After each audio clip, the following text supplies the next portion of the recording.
Ahmed El Sheikh.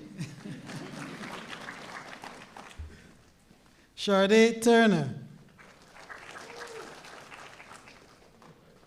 Akachuku Uba. Kaylin Rivera Rivas. Ana Maria Buchan. Ria Patel. Kathleen Smith Brooks. Muhib Ali.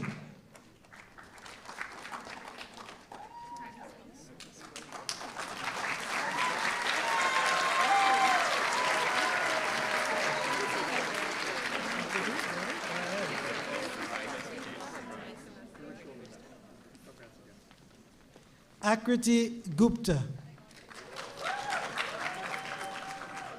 Elham Bani. Kayla Herzog.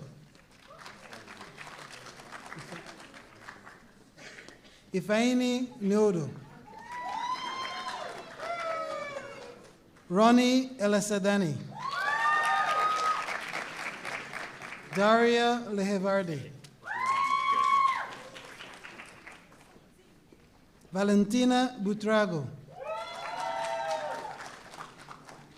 Avail Jada Bowen.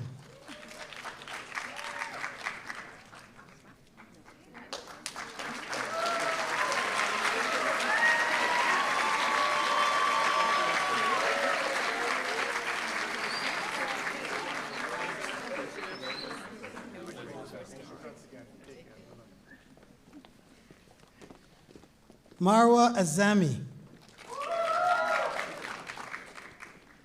Sari Ann Dusape. Ali Mohammed Chiha.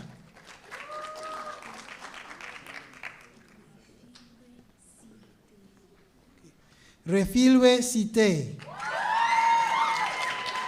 Min Sung Kim. Devishi Maheshwari. Tiana Thomas. Jade Benjamin.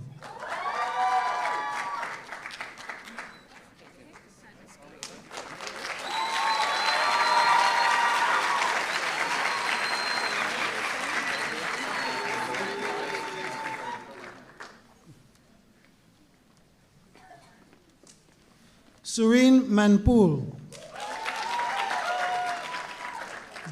Jocelyn Johnson. Mai Ikaruga. Maureen Gabor. Nicholas Alexander Populin. Anusha Nandiala. Caitlin Foley.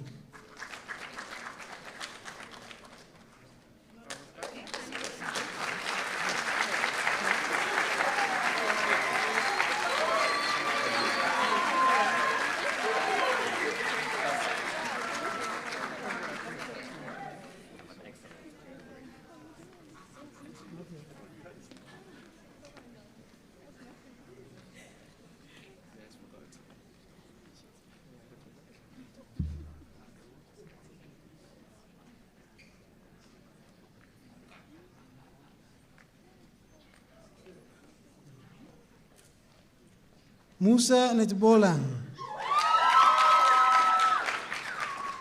Naleri Beyonce Gaba. Wara Boinyongo.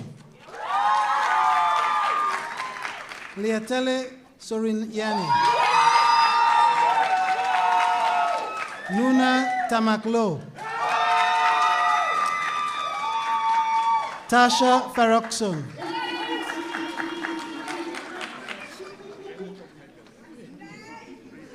Javon Prudhomme.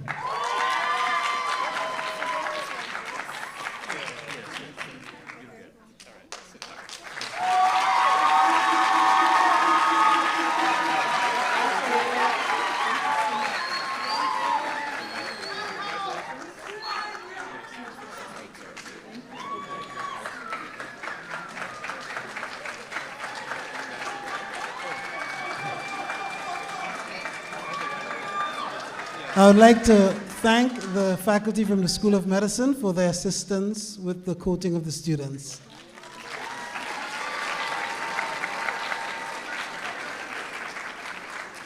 The following students will be quoted by a designee.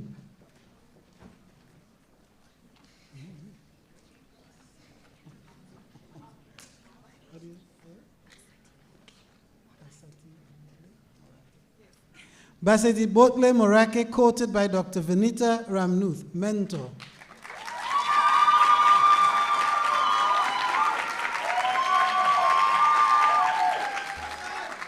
Natalie Alassar, quoted by Dr. Maurice Alassar, father. Joanna Yavour, quoted by Dr. Bernard Cummings, mentor and #1 supporter.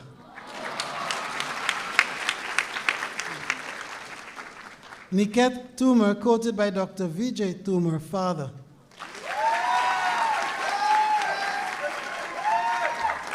Musaf Sayer, quoted by Dr. Sakiba Sayer, mother.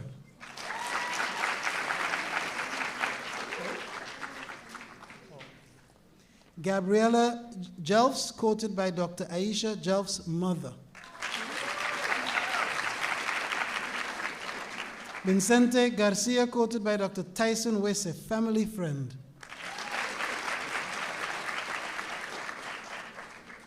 Jem Annie Samuel, quoted by Dr. Vicky Ann Samuel, mother.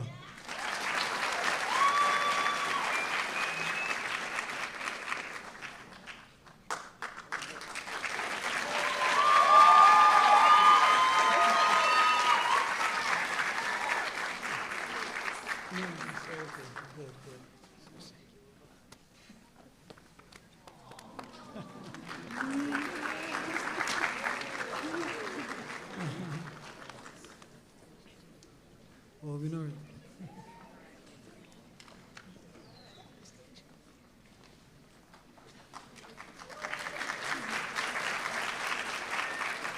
Natalie Mills, quoted by Dr. Michael Mayers, uncle.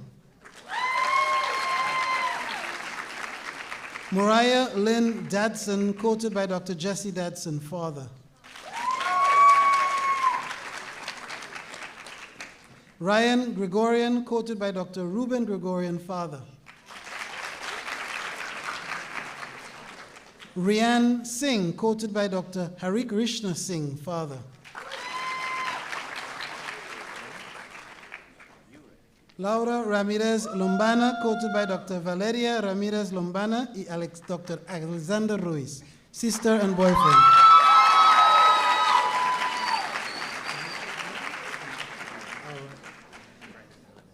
Gamachu Amey, quoted by Dr. Ibrahim Elemo, father.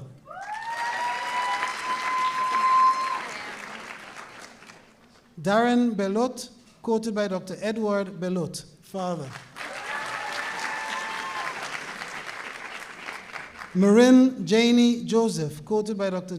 Jamie Zacharias, cousin.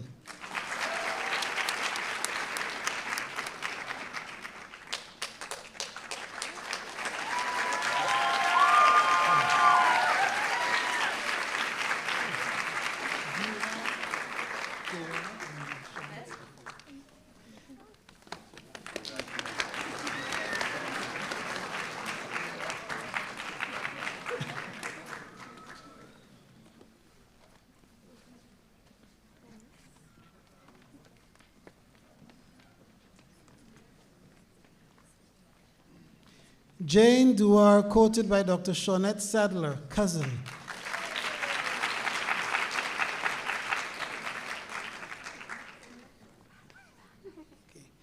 Jasmine Matin, quoted by Dr. Parvene Bamani, mother.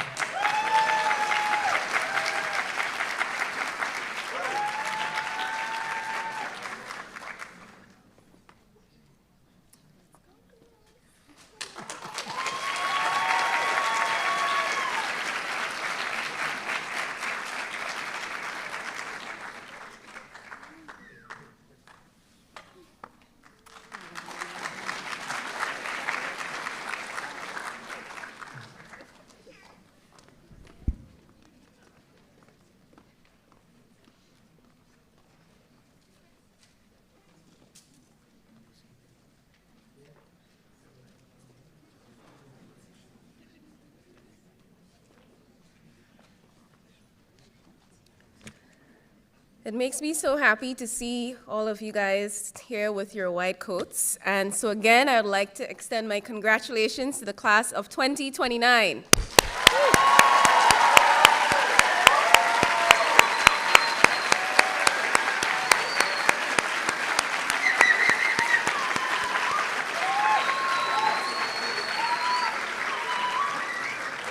So at this time, I would like to introduce Dr. Anna Cyrus-Murden, Assistant Dean for Simulation, co-chair of the Department of Clinical Skills, and a fellow SOM alumna, to lead you in the professionalism commitment.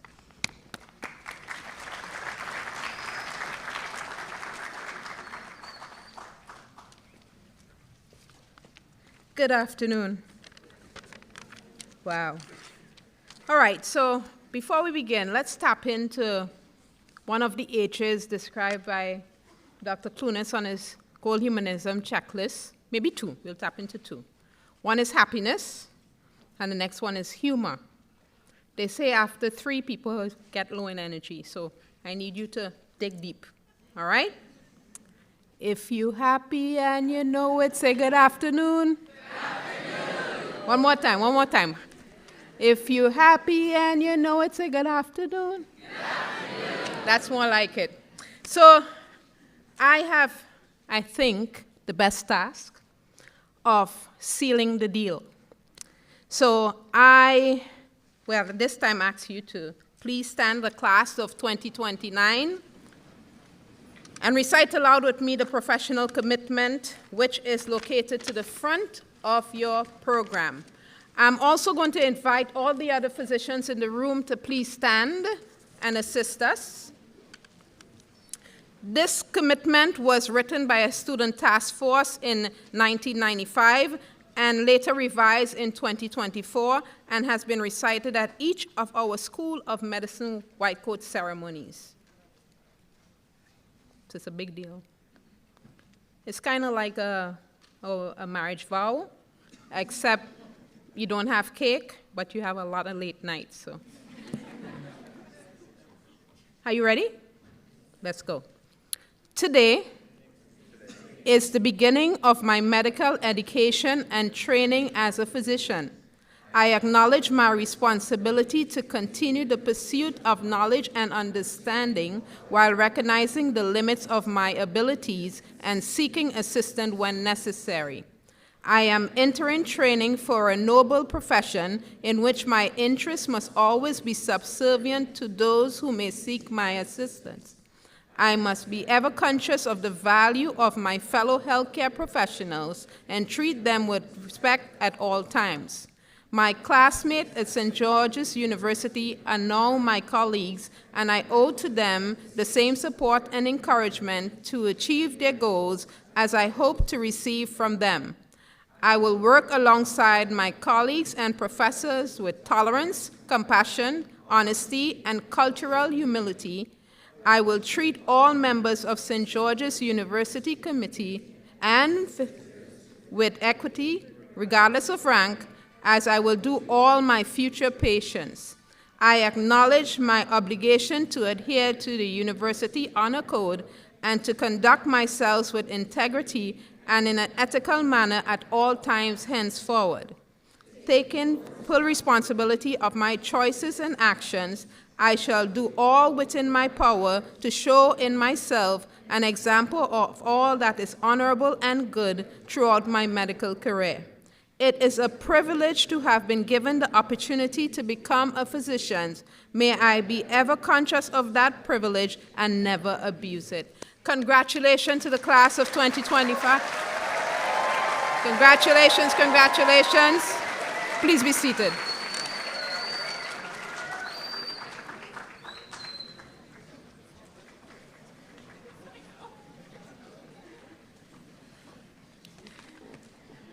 So we have come to the end of our ceremony. And on behalf of St. George's University, I would like to thank the Arnold P. Gold Foundation for the Humanism in Medicine pins that's been placed on all of our students' white coat. Thank you, our students, families, faculty, staff, administrators, and specially invited guests for your support and for your presence for this ceremony. We ask that you please remain seated and keep the aisles clear until our faculty and students have exited, as directed by the ushers. And when you are directed to exit, please use the side doors. We'd also ask for you to join us for a light reception in the open area of Monica Hall. Thank you again for joining us today, and congratulations to the class of 2029.